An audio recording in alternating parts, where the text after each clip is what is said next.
Hello friends, मारी channel में तमारुं स्वागत है। मोदीजी कई करे अने ए इंटरनेट पर ट्रेंड न बने एवं बनी ज न शके, तो अत्यारे मोदीजीना लीधे एक इंटरनेट पर रेसिपी वायरल थई छे, जे छे झालमुरीनी रेसिपी।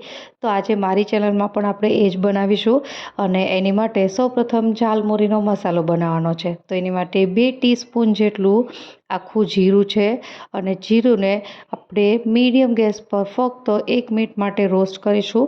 થોડું એ રોસ્ટ થઈ જાય ત્યારબાદ 1 ટીસ્પૂન જેટલી વરિયાળી એડ કરવાની છે। વરિયાળીને જીરું બંને સાથે રોસ્ટ નથી કરવાનું, જીરું અડધું રોસ્ટ થાય ત્યારબાદ વરિયાળી એડ કરવાની। ત્યારબાદ 1 ટીસ્પૂન જેટલા આખા ધાણા અને એક અહીં મેં સૂકું લાલ મરચું લીધું છે। જો તમારે વધારે તીખું જોવે તો તમે 2 થી 3 મરચાં પણ લઈ શકો।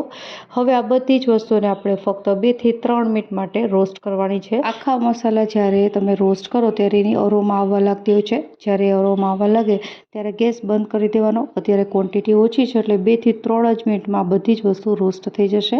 હવે ગેસ બંધ કરીને એને એકદમ ઠંડા કરી લેવાના છે અને ત્યારબાદ આપણે મિક્સર જારમાં ગ્રાઇન્ડ કરીને એનો પાવડર બનાવીશું।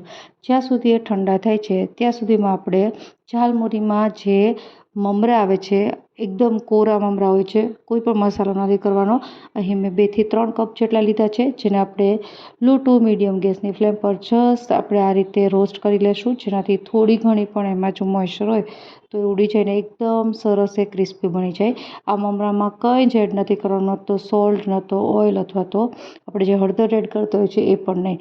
તો આ રીતે રોસ્ટ લગભગ 5 થી 6 મિનિટ લાગી છે અને આ રીતે તોડો એટલે તરત જ એ તૂટી જાય। તો બસ આપણા મમરા પણ રેડી છે। તો હવે આ મમરા છે એને પણ આપણે ઠંડા થવા દેવાના છે। ત્યાં સુધીમાં આપણે જે આખા મસાલા રોસ્ટ કર્યા હતા એ ઠંડા થઈ ગયા છે, એને આપણે મિક્સર જારમાં એડ કરી અને એકદમ સરસ ફાઇન પાવડર બનાવી લેશું। આ જે મસાલો છે જેને મુરી મસાલો કહેવાય છે, આ મસાલો છે તમે જો વધારે ક્વોન્ટિટીમાં બનાવો તો પાણીપુરીનું જે આપણે ફુદીનાવાળું પાણી બનાવીએ છીએ એમાં પણ એડ કરી શકો, ખૂબ જ સરસ ટેસ્ટ આવે છે। તો આ રીતે આપણો મુરી મસાલો તૈયાર થઈ ગયો છે। હવે બનાવીએ ઝાલમુરી। તો અહીં ઝાલમુરી બનાવવા માટે આ રીતે ડબ્બાનો ઉપયોગ થતો હોય છે જે હાઇટવાળો હોય।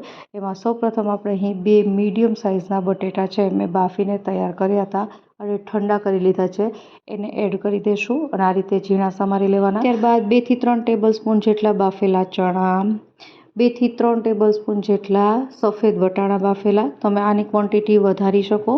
એટલે હવે અહીં મેં એક મોટી સાઇઝની ડુંગળી છે ઝીણી સમારી લીધી હતી એ એડ કરી દઈશું।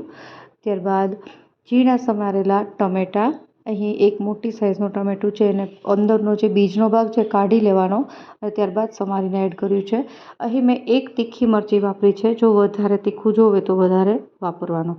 અને હવે એ જે આપણે મુરી મસાલો બનાવ્યો હતો એ 1.5 ટીસ્પૂન જેટલું હું એડ કરીશ। ઓલરેડી આપણે તીખું મરચું પણ વાપર્યું છે અને આમાં પણ લાલ સૂકું મરચું છે એટલે એ રીતે ઉપયોગ કરવાનો। એટલે હવે અહીં 1 ટીસ્પૂન જેટલું અથાણાનું તેલ, જે ખાટી કેરી આપણે બનાવીએ એમાં ઉપર તેલ હોય છે, એડ કરવાનું। જ્યારે વેસ્ટ બેંગાલમાં જે ઝાલમુરી બને છે એમાં આ તેલ અચૂકથી નાખવામાં આવતું હોય છે। ઘણા લોકોને એવું થાય કે ટેસ્ટ બગડી જાય, એવું નથી થતું, ખૂબ જ સરસ લાગે છે।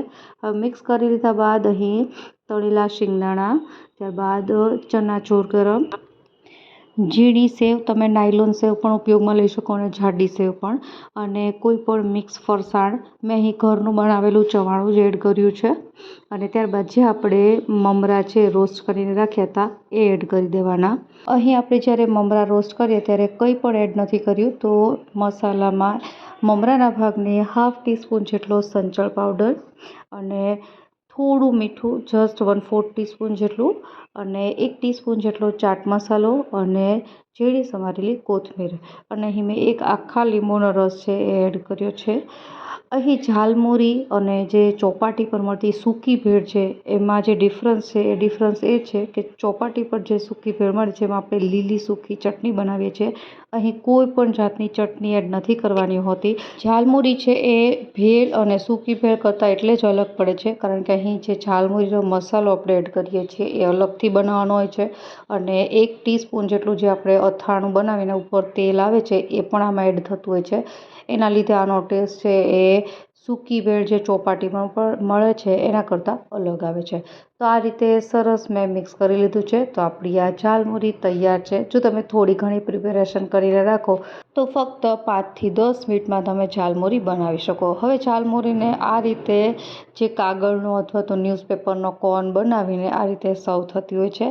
અને ઉપરથી તમે સેવ, કોથમીર અને ડુંગળી ઉપરથી વધારે ટોપઅપ કરી અને સર્વ કરી શકો છો. તો એકદમ ઇઝીલી બની જતી અને અત્યારે ઇન્ટરનેટ પર ખૂબ જ વાયરલ છે આ રેસીપી, જસ્ટ બિકોઝ મોદીજીએ ટ્રાય કરી છે. તો એક વખત તમે પણ ઘરે આ રેસીપી ટ્રાય કરજો, ખૂબ જ સરસ લાગે છે. આશા રાખું કે તમને આ રેસીપી જરૂરથી પસંદ આવી હશે. ફરી મળીએ નવી રેસીપી સાથે. ત્યાં સુધી બાય.